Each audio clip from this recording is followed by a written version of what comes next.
प्यारे बच्चों, इस वीडियो में हम समझने वाले हैं कि ये जो बिंदु दिया गया है -2, 4, 1, 2 और इतने सारे बिंदु दिए गए हैं, किस अक्ष और किस चतुर्थांश में लाई करेंगे, इनकी स्थिति क्या होगी। तो हम इसे जानने के लिए बच्चों, ये जो नीचे आपको ग्राफ दिख रहा है, इनकी सहायता से हम इस बिंदु को जान लेंगे कि किस अक्ष और किस चतुर्थांश में ये लाई करेंगे, इनकी स्थिति कहाँ पे होगी, अक्ष में होगी कि या चतुर्थांश में होगी। तो चलिए हम इसे समझ लेते हैं। सबसे पहले हमें अक्ष समझना पड़ेगा। जो ये सीधी रेखा बच्चों आप देख रहे हैं, इसे हम एक्स अक्ष बोलते हैं, और ये जो खड़ी हुई रेखा है इसे वाई अक्ष बोलते हैं। मतलब कि ये हॉरिजॉन्टल लाइन है, एक्स अक्ष वर्टिकल लाइन है, जो ऊर्ध्वाधर लाइन है, इसे वाई अक्ष बोलते हैं। और जो हमारे चतुर्थांश होते हैं बच्चों, इन दोनों लाइन की मदद से ये चतुर्थांश बनता है। देखिए ये जो लाइन है, इन दोनों लाइन को ड्रा करने पर, खींचने पर ये चार कोठे आपको बन रहे, 1 2 3 4। तो सबसे पहले ऊपर वाला ये हमारा प्रथम चतुर्थांश होता है। फिर इसके बाद में हम ऐसे सीधा ऐसे गोल गोल ऐसे सर्कल बनाते हुए ऐसे नीचे आएंगे, तो हमें यहाँ पे द्वितीय मिल जाएगा, यहाँ पे तृतीय मिल जाएगा, यहाँ पे चतुर्थ मिल जाएगा। तो आपको समझ में होंगे चतुर्थांश क्या हो गए हैं।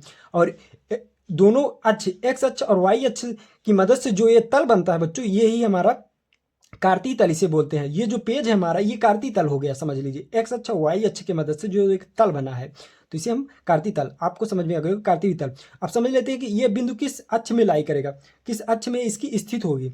तो हम सबसे पहले बच्चों, ये जो हमारा पहला नंबर है 1 और दूसरा नंबर है 2, इस पहले नंबर को हम एक्स अक्ष का नंबर ये होता है, और ये दूसरा नंबर क्या होता है, ये वाई अक्ष का नंबर होता है। तो एक्स अक्ष पे हम ये नंबर ढूंढेंगे। तो एक्स अक्ष हमारा ये है, ये जो सीधी रेखा है, एक्स अक्ष हमने यहाँ पे लिखा है। तो यहाँ पे हम देखेंगे कि 1 कहाँ पे है। तो यहाँ पे आप देखेंगे कि 1 यहाँ पे आपको मिल रहा है। फिर आपको दूसरी पे नंबर पे जाना है, तो दूसरा नंबर वाई अक्ष का नंबर होता है। तो आपको वाई अक्ष पे ये ढूंढना है, ये जो खड़ी हुई रेखा, इस पे ढूंढना है कि 2 नंबर कहाँ पे होंगे। तो ये 2 नंबर यहाँ पे।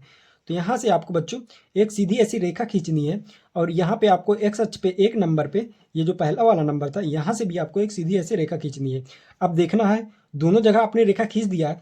अब आपको देखना है कि ये दोनों लाइन एक दूसरे को कहाँ पे कट कर रही हैं, यहाँ पे कट कर रही है एक दूसरे को लाइन। तो इसका मतलब है ये जो बिंदु है 1, 2, ये यहीं पे है।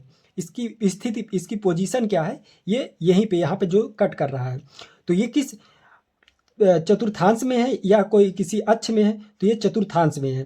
यहाँ पे ये प्रथम चतुर्थांश हो गया, क्योंकि ये जो डिब्बा बन रहा है आपका, ये जो इतना सारा पूरा डिब्बा है, ये प्रथम चतुर्थांश का हो गया। तो ये हमारा 1, 2 प्रथम चतुर्थांश के बिंदु हो गए। ठीक है, तो आपको समझ में आ गया होगा 1, 2 प्रथम चतुर्थांश। वैसे ही हम दूसरे नंबर को ढूंढ लेते हैं। ये -2, 5 है ये।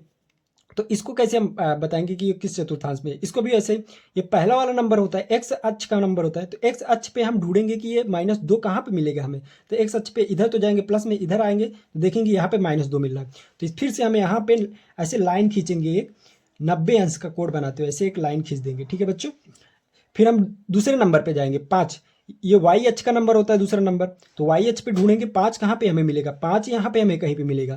तो यहाँ से हम एक सीधी रेखा खींचेंगे, और ये देखेंगे कि एक दूसरे को ये दोनों रेखा कहाँ पे कट कर रही है, यहाँ पे कट कर रही है। तो -2, 5 बिंदु यहाँ पे होगा। तो ये किस चतुर्थांश में होगा, देख रहे हैं, तो ये द्वितीय चतुर्थांश में होगा। ये देखिए, ये द्वितीय चतुर्थांश ये लिखा है इस वाले डिब्बे में, पूरा ये द्वितीय चतुर्थांश होता है। तो आपको समझ में आ गया होगा -2, 5 ये द्वितीय चतुर्थांश में होगा। वैसे ही हम -1, 0 को समझ लेते हैं किस चतुर्थांश में है। आपको यहाँ पे ऊपर जो सारे बिंदु हैं, इन्हीं को ही हम बता रहे हैं। आपको -1, ऐसे दिया रहेगा, ये ग्राफ नहीं दिया रहेगा। तो आपको ग्राफ की मदद से ऐसे बताना है कि कहाँ पे ये है। सॉरी, ये ग्राफ दिया रहेगा और ऐसे बिंदु नहीं लिखा रहेगा कि ये कहाँ पे है, आपको यहाँ पे बताना पड़ेगा। तो -1, 0 जैसे यहाँ पे आपको दिख रहा होगा। तो यहाँ पे सबसे पहले आप एक्स अक्ष से बनाएंगे और इसे वाई अक्ष बनाएंगे। तो एक्स अक्ष आपको ढूंढेंगे, एक्स अक्ष पे -1 कहाँ पे मिलेगा, तो -1 एक्स अक्ष पे आप डालेंगे तो यहीं पे मिलेगा आपको एक्स अक्ष -1। और वाई कहाँ पे मिलेगा, सॉरी वाई अक्ष पे 0 कहाँ पे मिलेगा, तो 0 यहाँ पर मिलेगा। देखिए यहाँ पे वाई अक्ष ये जो है, ये 0 यहाँ पे मिलेगा। तो इसका मतलब है कि अगर आप इधर से लाइन खींचेंगे और एक्स अक्ष पे, तो कोई लाइन ही नहीं बनेगी। तो ये इसका मतलब है कि ये बिंदु कहाँ पे हो जाएंगे बच्चों, तो यहीं पे -1, 0 पे। ये किस अक्ष में ये बिंदु है, एक्स अक्ष में ये बिंदु है। -1, 0 एक्स अक्ष, माइनस साइड, निगेटिव साइड में ये बिंदु है। तो इसे हम बोलेंगे एक्स अक्ष का बिंदु है ये। ठीक है बच्चों, वैसे आपको ये वाला बिंदु जैसे -3, 5 है, तो ये भी द्वितीय चतुर्थांश में हो गया, और ये भी ऐसे चतुर्थ चतुर्थांश में हो गया। तो आपको समझ में आ गया बच्चों कि किस प्रकार से बिंदु हमारे किस चतुर्थांश में, किस अक्ष में किस प्रकार से बताए जाते हैं, किस प्रकार से इन्हें रखा जाता है, किस प्रकार से देखा जाता है। तो ये आज के लिए यहीं तक वीडियो, फिर से अगले वीडियो में मिलेंगे, तब तक के लिए धन्यवाद।